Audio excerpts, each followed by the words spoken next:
जय हिंद दोस्तों। Welcome to my YouTube channel smart Pathshala. दोस्तों, जैसा कि पिछला जो हम लोगों ने वीडियो में पढ़े थे, जो कि था बिहार के प्रमुख जलप्रपात, जो बड़ी आसानी से याद भी कर लिए थे। और आज इस क्लास को भी 10 क्वेश्चन है और 8 9 10 मिनट में इसको भी याद कर लेंगे। लेकिन इस पे देखिए मेरा मेहनत रहता है, तो थोड़ा इस पे आप लोग भी सपोर्ट कीजिएगा। इस चैनल पे अगर नए हैं तो सब्सक्राइब कर दीजिए और लाइक करके सपोर्ट कीजिएगा। और जो इस चैनल पे एक प्लेलिस्ट है, उस पे जलप्रपात का वीडियो प्लेलिस्ट में डाल दिए हैं बिहार में, तो आप उस पे जाके देख सकते हैं उसको, अगर नए हैं तो चलिए बिना टाइम वेस्ट किए स्टार्ट करते हैं और याद करते हैं फटाफट। तो बिहार की जो प्रमुख झील है उसमें सबसे पहला झील आता है कांवर। कांवर झील है बेगूसराय में, है ना। तो इसको हम लोग को याद करना है। देखिए, जो हम याद करवाते हैं ना, वो क्वेश्चन से ही याद करवाते हैं, ऐसा नहीं इधर उधर से कहीं से। और आपको याद हो जाएगा, ये फिक्स है। आप एक बार पढ़ के देखिए। कांवर में देखिए वर शब्द का यूज किया है। वर क्या चीज के लिए होता है? वर और वधु सुने होंगे, वर वधु। तो देखिए वर होता है वधु के लिए, मतलब एक साथी चाहिए। तो वर जो है उसको बेगम, देखिए वधु को बेगम भी बोल सकते हैं आप। और बेगम से आप बेगूसराय को रिलेट कीजिए कि कांवर वर होता है बेगम के लिए, ऐसे करके। तो बेगूसराय, बेगूसराय में बेगम आता है। ऐसे बस आपको रिलेट करके याद करना है। बेगूसराय याद हो जाएगा आपको। एक बार सोचिए, याद हो जाएगा। जैसे हम बता रहे हैं वैसे सोचिए, याद हो जाएगा। कांवर में वर शब्द है, बेगूसराय बेगम। ठीक है। अब देखिए घोघा भील। घोघा झील जो है, या घोघा बिल, ये कटिहार में है। तो इसको कैसे याद करेंगे हम लोग? अच्छा, आप लोग घोघा देखे हैं? घोघा देखे होंगे। घोघा इस टाइप का रहता है और उसके बीच में ऐसे फटा हुआ रहता है, बालू में रहता है। देखे होंगे पानी के अंदर, बालू और पानी में। तो नहीं देखें तो गूगल पे देख लीजिएगा घोघा कैसा होता है। देखिए घोघा झील जो है ना, कटिहार में है। तो इसको याद कैसे करेंगे? घोघा और कटिहार। जब घोघा को आप काटिएगा ना, घोघा, घोघा को काटिएगा, काटिएगा, तो हार जाएगा वो, तो हार जाएगा। तो जैसे उसको आप काटिएगा तो हार जाएगा, क्या चीज़? घोघा। ऐसे रिलेट कीजिए, याद हो जाएगा। देखिए कुशेश्वर झील। कुशेश्वर झील दरभंगा में। कुशेश्वर में स्वर शब्द है ना, स्वर।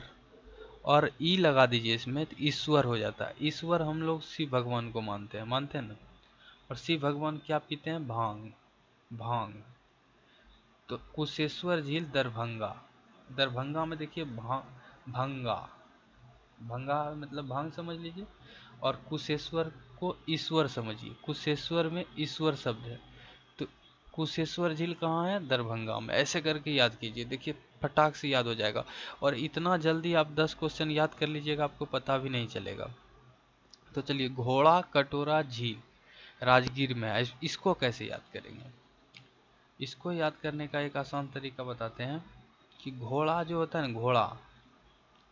अच्छा देखिए, घोड़ा का तो अब प्रचलन खत्म हो गया, लेकिन पहले जो है ना, इतिहास में घोड़ा का बहुत प्रचलन, और राजा ज़्यादा यूज करते थे।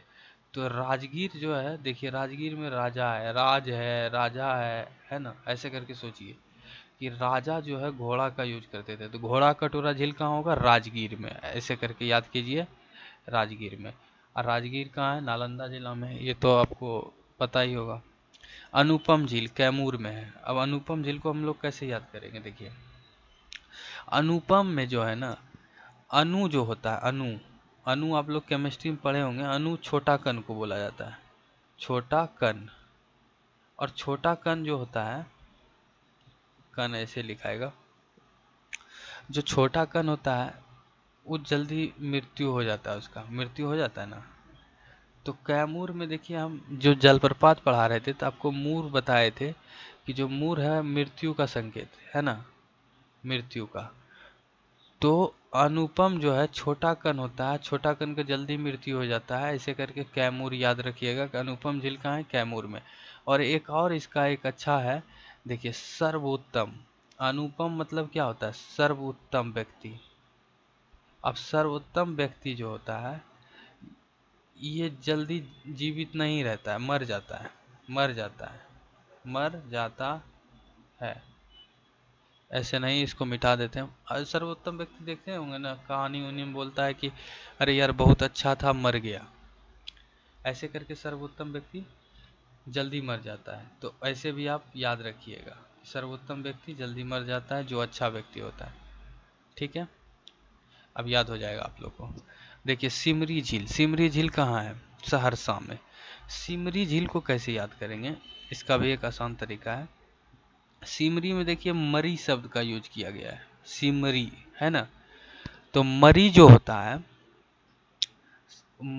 जब आदमी मर जाता है ना तो उसका सांस बंद हो जाता है। ये देखिए जब आदमी मर जाएगा तो उसका सांस बंद हो जाता है ना, सांस बंद हो जाता है। तो सहरसा में देखिए सहरसा, सांस, सहरसा सांस, ऐसे करके रिलेट कीजिए, सांस सहरसा। तो सिमरी, सब आदमी मर जाता है तो सांस बंद हो जाता है, सहरसा। ठीक है, अब देखिए जगतपुर झील जो है भागलपुर में है। देखिए इसको कैसे याद करेंगे, इसका और आसान तरीका बताते हैं। इसका देखिए जगतपुर में जो है ना, जो झील है बिहार के प्रमुख झील, उसमें एक ऐसा ही यही झील है जिसमें पूर आता है, यही मात्र झील है, यही एक ऐसा झील है जिसमें पूर आता है।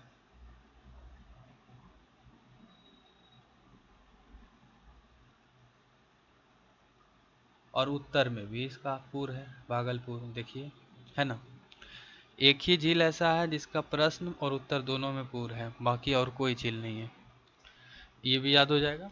अब देखिए मोती झील, मोती झील कहाँ है, मोतिहारी में। मोती से मोतिहारी याद रखिएगा, मोती से मोतिहारी तो याद ही हो जाएगा, ये तो ऐसे ही याद हो जाएगा, पूर्वी चंपारण में।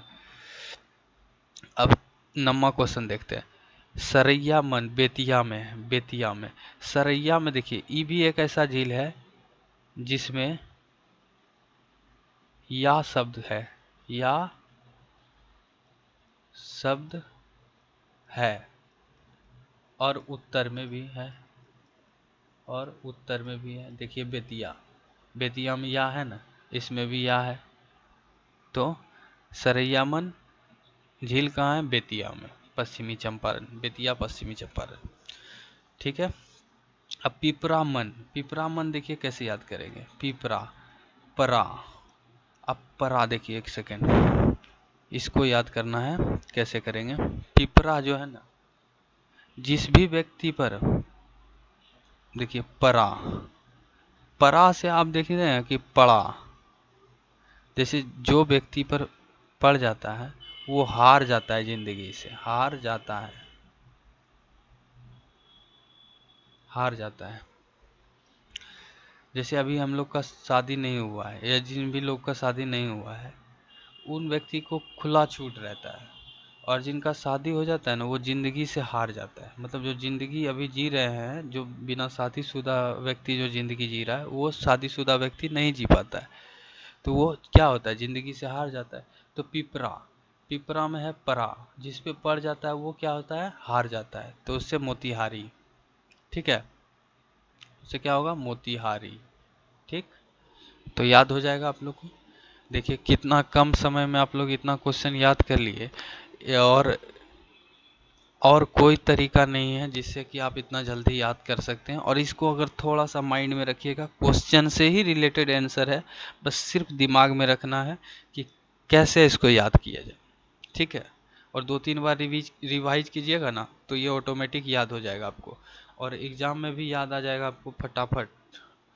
तो अगर आप लोग को इस चैनल से कुछ सपोर्ट मिलता है तो कमेंट करके बताइए, और भी हम टॉपिक पे वीडियो लाएंगे। और मेरे चैनल को भी सपोर्ट कीजिए, लाइक कीजिए, वीडियो को सब्सक्राइब कीजिए।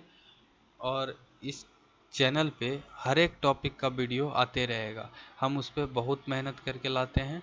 तो ऐसे मेरा मेहनत व्यर्थ ना कीजिएगा। अगर आप लोग को फ़ायदा होता है तो ज़रूर कमेंट कीजिएगा। जय हिंद, जय भारत।